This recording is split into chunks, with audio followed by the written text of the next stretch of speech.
The state takes the place of God. The socialist dictatorships are religions, and state slavery is a form of worship. Since the birth of totalitarianism in the 20th century, much has been written about this form of rule, and millions have read George Orwell's depiction of it in the classic novel 1984. But what is often overlooked is that totalitarianism is more than just a political system. It is a fanatical religion, and this religion is spreading across the globe with a ferocity not seen since the mid-20th century. In this video, we are going to investigate the religious nature of totalitarianism in the recognition that we must know our enemy if we are to defeat it. Shortly after fleeing Nazi Germany, the political scientist Waldemar Gurian wrote the following: "The totalitarian movements that have arisen after the First World War are basically religious movements. Their aim is not only to change political and social institutions, but also to remodel the nature of man and society." Totalitarianism shares many characteristics with organized religions. For example, Christianity and Islam are built on the belief of a future golden age that will be ushered in with the second coming of Christ. Totalitarian movements share a similar idea, but instead of a god or prophet that transforms the world, totalitarian movements are built on the belief that man can recreate the world, and a new golden age can be constructed under the direction of the all-powerful and all-controlling state. In consequence of the decline of Christianity, writes Carl Jung, the religious projections have largely fallen away from the divine figures and have necessarily settled in the human sphere. The modern, enlightened intellect cannot imagine anything greater than those tin gods with totalitarian pretensions who call themselves state. This belief that it is possible for a centralized, all-powerful state to radically change society for the better is why Hannah Arendt wrote that totalitarianism is not a government in any traditional sense, but a movement. In the totalitarian movements of the past, this golden age was envisioned to be one of racial purity, or a communist utopia of equality, efficiency, and prosperity for all. Today, this totalitarian golden age is one in which mankind exists in harmony with Mother Earth, or in its more extreme form, an age where man merges with machine and transcends biological limitations of disease and death. Needless to say, totalitarian utopias never come to fruition, for as Karl Popper warned, the attempt to make heaven on earth invariably produces hell. These utopian visions do, however, succeed in stimulating the religious enthusiasm of the masses, and totalitarians use these visions to convince the population that the utopian end justifies any and all means, be it mass surveillance, censorship, widespread oppression, mass imprisonment, or even the extermination of groups of people, or as Barry Goldwater explains, those who seek absolute power, even though they seek it to do what they regard as good, are simply demanding the right to enforce their own version of heaven on earth. And let me remind you, they are the very ones who always create the most hellish tyrannies. Absolute power does corrupt, and those who seek it must be suspect and must be opposed. In the totalitarian religion, there are the chosen people and there are the sinners. The chosen ones naively believe in the possibility of a paradisal future and the ability of the state to be the vehicle to effectuate this transformation. They are the pious who follow the state's commands with unquestioning obedience. The sinners are the non-believers. They are the heretics who stand in the way of the so-called greater good and prevent the forward march of history. To use an analogy offered by the Polish philosopher Zygmunt Bauman, the totalitarians see the earth as a garden to which they are anointed to cultivate, and the sinners as the weeds that must be exterminated to bring about the full flowering of the totalitarian utopia.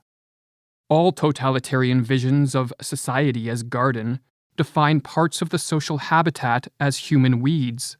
Like all other weeds, they must be segregated, contained, prevented from spreading, removed and kept outside the society boundaries. If all these means prove insufficient, they must be killed. But removing the weeds is only one part of the totalitarian religious movement. The remaining citizens must be turned into totalitarian true believers, who inwardly assent to a life of strict conformity and obedience to authority. For in totalitarianism, the mere outward display of compliance is not enough. Like all fanatical religions, Totalitarian movements seek to control the innermost thoughts of its followers. Referring to Mussolini's fascist dictatorship in Italy, Giovanni Amendola explained, "Fascism did not so much aim to govern Italy as to monopolize the control of Italian consciences. The possession of power is not enough for fascism.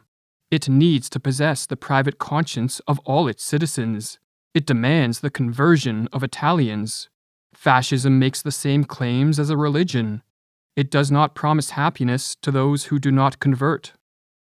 In pursuit of this totalitarian religious transformation, various proselytizing methods are used. Two of these are demagogy and pedagogy, the former being the spreading of state propaganda through art, literature, music, plays, and festivals, and the latter being the ideological indoctrination of the youth via compulsory schooling. The strategy of terror and love is another technique used to proselytize the masses into the totalitarian religion. Citizens are subjected to terror via ongoing wars, continual fear-mongering, false flags, and the ever-present threat of loss of livelihood, property, imprisonment, or death. Yet these displays of terror are interspersed with displays of love. Ceremonial rituals are held to honor the goodwill of the leaders, and continuous propaganda assures the citizens that the regime cares for them and is working hard to keep them safe from the dangers of the world. And as Alexander Stein explains in her book, Terror, Love, and Brainwashing, as in the Stockholm Syndrome, thus does the abuser become the perceived safe haven, a person or an entity to whom one can turn for help, mercy, forgiveness, comfort.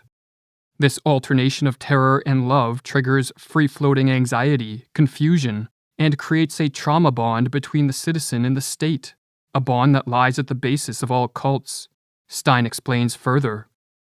The alternation of love and fear within an isolating environment results in a dissociated, loyal, and deployable follower, who can now be instructed to act in the interests of the leader rather than in his or her own survival interests.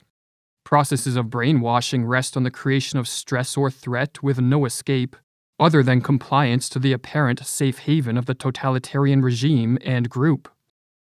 Persistent fear-mongering, in conjunction with promises that compliance to the regime will bring the citizens salvation, creates true believers who will do whatever the regime commands, even if these commands require them to disown friends and family, face economic ruin, spend time in prison, or even go to an early grave. As one example, Nikolai Valenchik, a man loyal to the Soviet regime, was forced to spend 17 years in the hard labor gulags for a crime he did not commit.